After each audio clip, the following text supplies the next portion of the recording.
If we can give them intelligence that says, well, maybe you can open a branch over here. There's opportunities in this area for a coffee shop, or you might be able to get a better price because we see supply costs for coffee or alcohol or something like that. Right now we're seeing about 39% of people have discovered what product they're going to buy with AI today. Wow, 39%. 39%. And if you look at what's happening with Gen Z, that's increased to 50%. Yeah. And also what's really important for merchants is that AI drives a 4.4 times increase in from discovery to purchasing. I think for a business that is looking to experiment, I think the single most important thing they need to do is to educate their executive on what is possible. The key thing I think about with this is that trust doesn't get disrupted by AI, it gets amplified.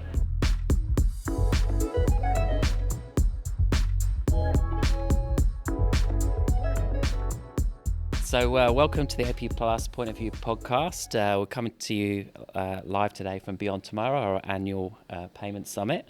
So you may hear some background noise through this episode as we've got a live audience in the room. With so many amazing guests here today, we want to take the opportunity to sit down and speak with a few of them. So welcome to both of you. Thank you. Going to be talking about AI and payments, I'm delighted to have Will Laws from AWS and Johnny Ferguson from Tyro. Welcome to the podcast today. So AI is obviously a huge thing that's been talked about in the press. I mean, you can't go a week or a day probably without it being talked about. And obviously agentic commerce in payments is a big topic, but today we want to focus more on AI in payments. And I know both Tyro and AWS are heavy users of AI, so really happy to kind of dive deeper into that. So, Will, I might start with you though. How is AI actually showing up in payments today globally? And then kind of how does it apply to Australia? And Johnny, I'd love to hear your views on the Australia angle as well. Yeah, sure. So there's two main areas we really see AI taking off in payments today: merchant onboarding and merchant intelligence, right? Yeah. These are two challenges that we see across the industry. I need to get merchants into my platform quickly. I need to make sure that they have value at the end of that, right? So we want to see how our customers at AWS can compress that onboarding time from days or weeks into maybe hours or even minutes if possible, right? But that means that you have to address a couple of core challenges. We have to work through KYC process. We have to work through all of the little details about verifying identity, verifying business, and that usually involves a lot of documentation. So we think a lot about documentation ingestion. And we also look at the ways that AI can work through intelligence, right? Yeah. And this value-added service provides huge insights for the merchant directly. We want to get our customers from a position of it's not just the statistics; it's the next answer that comes out of that data. Yeah. And so, Johnny, what are you seeing in Australia? I think the low barrier to entry for using AI is really for unregulated players or actors. So we see fraudsters really embracing new technologies. They don't have to comply with any regulations. They work on weekends. So I think the first where we're seeing most of the action is really around transaction monitoring and anti-fraud. When I speak for Tyro, and Tyro, for everybody out there, is a banking, lending and payments company. And so we see data from payments all the way through to lending as well as banking, so outgoing payments. When we look at that, the merchants, what they really need is to be able to get insights into their business. So Yep. we are really focused on providing merchant understandable insights based on all of the data that we have on their behalf. And that's where we're seeing some of the really interesting work in the industry being done. So how are you thinking about balancing the innovation with the kind of needs for safeguards and governance? Will, maybe I'll come to you first on that one. Yeah, no, that's a great question. I don't think this actually gets talked about nearly enough. Yeah. You have to balance the innovation and the safeguards, but I think in financial services and payments specifically, we have a huge opportunity to do this better than a lot of industries because of our regulations. This is enabling us to say exactly where our data goes, how we can use our data, and that's really important for AI, right? And so we think of this actually as an advantage instead of as a challenge, right? So given that we build a great data strategy and we already know where all of our information is, this really enables AI, right? That's where the actual intelligence comes from, is that information. Yep. And Johnny, how are you thinking about balancing innovation and governance? We recently just went through this journey with AWS actually, which was great. So we like to harness the creativity of our people, and we've got the majority of our folks use AI kind of daily to do either development, or they're in marketing and they're using ChatGPT or something like that. So they're well used to the situations that they can use it in, but the key is getting access to data. Yeah. So we invested quite a lot building sandboxes or sandpits so that our people can go and creatively look at data and start to come up with the questions.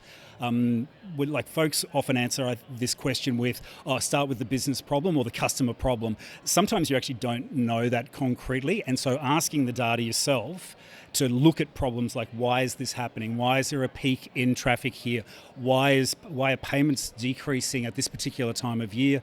Seasonality, things like that. So when you can have a safe place to play without worrying about, am I going to lose my job? Am I putting my customers' data on the internet? Yeah. That's when you really start being creative, because you start doing things that you don't necessarily expect, and you might just try something on a whim, and then suddenly you end up with a product like Slack, that may have started as a gaming comms tool, right? So I think that's where you see innovation. It's really just being able to riff, kind of like music, being able to riff on an idea and then keep going until it breaks or it doesn't make any sense, and then go back, and you're in a sandpit. It's a walled garden. You can actually take those risks. Yeah. So, I think a lot of companies have been adopting AI. It's been around in payments for a little while, but I'm just intrigued around some of the use cases that you've seen in your organisations. And we talked about data being in the underpinning of it, but how is it supporting payments from an AI perspective? Give me a couple of use cases. Maybe start with you, Johnny. Sure.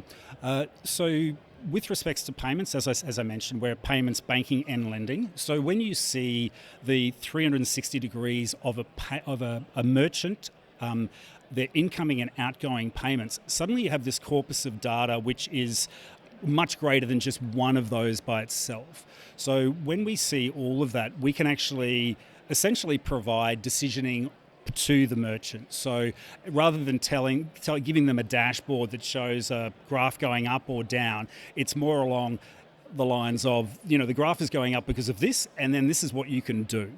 And that's really what we want to empower our SMBs about. SMBs face a lot of challenges. They don't have dedicated finance teams. They don't have bookkeepers, accountants. They don't have lawyers. Yep. So if we can provide them with insights on behalf of those sort of areas of expertise, we're really providing protection for them, and as well as providing avenues for growth. And it's not hard to grow as an SMB, creating a new coffee shop or creating a new product line for retail, or if you're in the health area, for example, like you might have a natural limit of how many patients you can treat a day, for example. But if we can give them intelligence that says, well, maybe you can open a branch over here. There's opportunities in this area for a coffee shop, or you might be able to get a better price because we see supply costs for coffee or alcohol or something like that. When you provide actionable insights based on AI recommendations, based on very high quality data, that's the value of AI. It's not necessarily a one-trick pony. It's everything together. And Will, over to you. What's some of the use cases you're seeing? Oh, there's so many use cases, but I think the under talked about ones are the ones that aren't as flashy, right? Like there's so many flashy The boring use ones cases. are the good ones sometimes. The boring ones are the ones where we see so much business value right now. Like you said, it's how can I get those actionable insights directly back to the merchant or back directly to the customer even. But also we think a lot about how we can deal with document ingestion. It's really boring to sit there and read through a bunch of documents, validating information and understanding that, and having an agentic process that enables a team to look at that and actually say, hey, these documents, the data matches, right? We understand where these things are, and keeping that human in the loop still to make decisioning, that's really impactful. But we also see that, this is only possible when you connect your data, And it's Yeah. still really important to have that data strategy and data foundations. Well, you have to have the accurate data, because if the data's not accurate, then AI won't be able to summarize it or add value to it in any certain 100%. in a meaningful way. So Just riffing on that, if I may, for a bit. Recently, Tyro just bought a company called Thriday, and Yep. one of the amazing things that they do is categorization. So while we talked about this kind of not so sexy use cases, for a merchant, when they receive payments or they make payments, reconciliation and categorization of those payments becomes job. it can be thousands a week, like hours and hours and hours a week. So Thriday gives us the capability to use AI to actually do categorization for the merchant, which means their BAS statements are easier to do, and it means their tax is easier to do as well. So if you use a product like that, that can save you 6 hours a week. So instead of sitting down at your computer, banging away late at night when you're tired and you've been working all day, our merchants can actually be front of house, welcoming people into their cafe or talking to a customer or building intuition for themselves. So I think that the boring jobs to be done is actually really the sexy opportunities. So, question for both of you. AI is changing the speed of payments. I mean, everything's happening at such a fast pace. Do you think it levels the playing field for everyone, or does it create new advantages for some? That's a great question. I get this question a lot, actually, and I think Well, I'm glad it's a great question then. yeah. Well, look, I think it's a bit of both, really, because like you see, On the fence. You're on the fence. I'm on the Okay. fence. I see 200-person fintechs doing what used to need thousands of engineers to do in a similar amount of time, right? The pace of development is actually really fast, but also there's still an advantage to established businesses and how they're going to interact with this, right? What that means is that the playing field is not just the model that you have, it's the data that you have. And so the playing field for established businesses is that huge amount of data that they already have. Yeah. But for those new businesses, the playing field means that they can enter that playing field much quicker, right? So I expect that we'll see a large amount of successful fintechs coming up through the pipeline very quickly, but we'll also see major plays by the established industry. The key thing I think about with this is that trust doesn't get disrupted by AI, it gets amplified. So if you have that trust and that relationship with your merchants today, this is an opportunity for you to expand your offering, right? And if you're entering that field today, you still have to think about how you're going to establish that trust with the consumer and with the merchant, but you'll be able to deliver results faster. Yeah, I mean, I think I'll let you be on the fence, because actually that was a really good answer and you go both sides. So I'll let you have that one. But Johnny, I'm interested in your views. I've got a slightly different opinion. I think it'll lower the bar to entry across all industries. So obviously the tools are democratized. You can get them for $20 a month or even free, depending on how sensitive you are with your data. But I see that customers that have already made investments in having high quality data and are kind of working within a kind of a well-governed environment, they will be accelerated. Yeah. And so I think the gap between kind of Luddites is too strong a word. It's folks that haven't really embraced that market, and people that are native digital, they're native AI, or they're digital only, they're cloud native, for example. Those organisations will go further afront. They will accelerate faster. They'll end up being a bigger gap, I think, overall. And you'll see profitability will shift significantly, I think. Now, I know we said we wouldn't talk about agentic, but I will. Obviously, in payments, it's the big theme, and a lot of talk about that. We've seen many players talk about that globally. I probably will come to you first with your global view. What are you kind of seeing around agentic? Oh man, agentic is expanding so quickly. I mean, we see maybe right now we're seeing about 39% of people have discovered what product they're going to buy with AI today. Wow, 39%. 39%. And if you look at what's happening with Gen Z, that's increased to 50%. Yeah. Right. So it's not a technology of the future. It's really something that's happening right now in the present. And also what's really important for merchants is that AI drives a 4.4 times increase in from discovery to purchasing, right? So over traditional search. So Four times. Over 4 times, yeah. So like this jacket that I'm wearing right now, I wanted a new jacket. I went to Anthropic. I typed in what my criteria was, where I was to buy it, and it gave me a huge list of results. I went through that list. I went to the store, and I started at the bottom of the list as an experiment. And by the time I got to the store that was actually the number one recommended for me, it ended up being the one I purchased. So like as a test, I found it to actually be pretty correct. But when the agent is finding the product, when the agent is helping you compare prices, and then it completes the payment. That's that next step. And I couldn't quite do that today. So the question I put back on the payments industry is actually, what happens when the agent is choosing the payment method that the consumer is using? That becomes really exciting for me. Because I think like with least cost routing, right? That's currently handled by a payment provider. What's going to happen when least cost routing is potentially handled by a consumer-focused agent? Yeah, I mean, look, I think that's going to be a big disruption potentially for the industry, and I think it's going to be interesting to kind of see how that works out. But Johnny, agentic AI, what's your views and Tyro's views? So we accept like in-store payments as well as online payments. So agentic commerce is something that we're building our systems to be ready for now. You know, there's protocols like MCP that you need to be able to enact to really be ready for being able to identify agents going forward, and I know that's one of the big plays that was mentioned just recently at the conference. It's really around the infrastructure and identity, and then building the endpoints at a payments provider like us to be able to work interactively in a high degree of trust. So that's something that's really exciting for us, I think, when agents can act in a highly assured manner and predictability. That becomes really interesting, especially from an innovation point of view. Yeah, I mean, you raise a great point, though, about trust.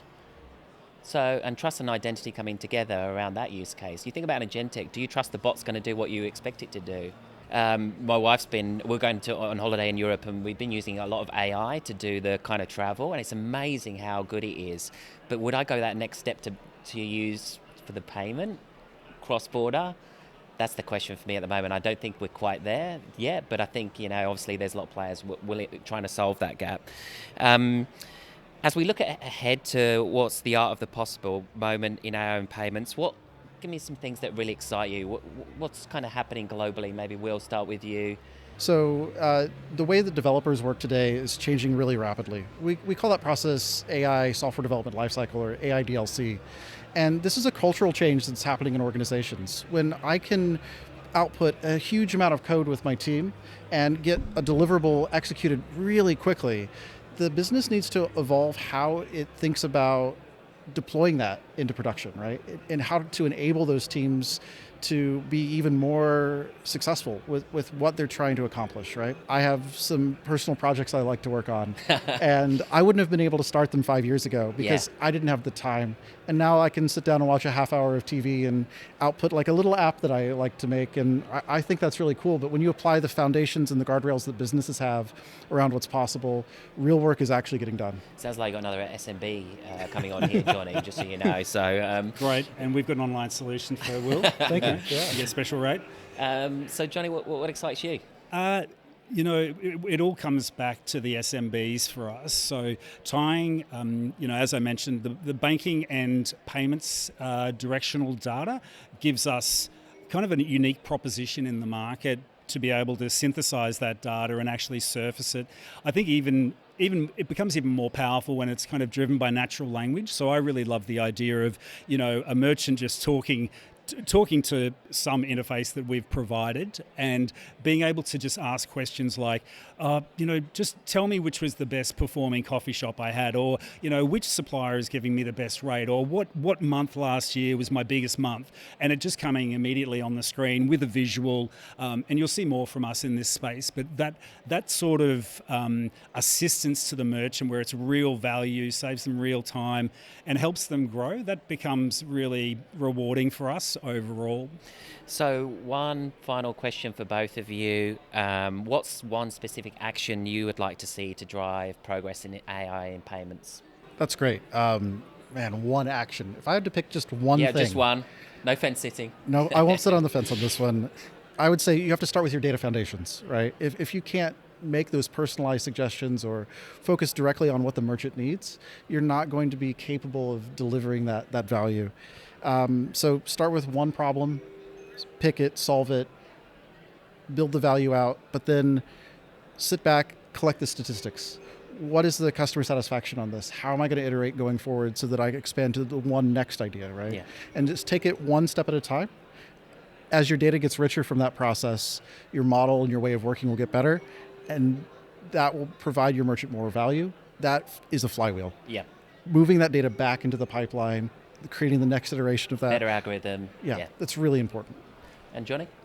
I've got two elements to this answer. I think for a business that is looking to experiment, I think the single most important thing they need to do is to educate their executive on what is possible. You would have seen a lot of memes around, people spraying sauce on hot chips and pretending it's AI. It's like AI is on everything. And I think that actually, when you kind of over-promise and then you under-deliver, you lose trust with your exec. So that's, for me, that's the kind of the single biggest thing. I think us as an industry, like AP Plus and AWS and Tyro Payments and everybody else that's here today, I think the interoperability and the basis on standards to develop that trust. Like, we're not going to trust agents to do... Everyone has to work together to build that. That's right. And that's not someone does it and they regulate over there, because, then we may or may not adopt that as quickly as people want that to be. And the industry might run ahead, like OpenClaw might be running on lots of people's desktops, right? And that's probably not the right or like structure to give your credit card details to. So I think that interoperability, the respect and the collaboration between the different entity groups, whether it's the ATO standards, AP Plus, whether it's cloud providers, whether it's businesses like us, developing that in just a very open and embrace the kind of the collaboration needed to really bring it out. Yeah. And it's strongly related to CDR. It's like open banking, payments, they have to be just completely integrated, I think. Yeah, I think you said it so well. I mean, it has to be an industry focus to kind of get this right. I did want to leave on a quote, though, that Will said, which is, if you get AI right, trust gets amplified by AI. That was just a thought-provoking for me. So thank you for that, Will. And thank you both for joining the podcast today. Great. Thanks for having us. Thanks for having us.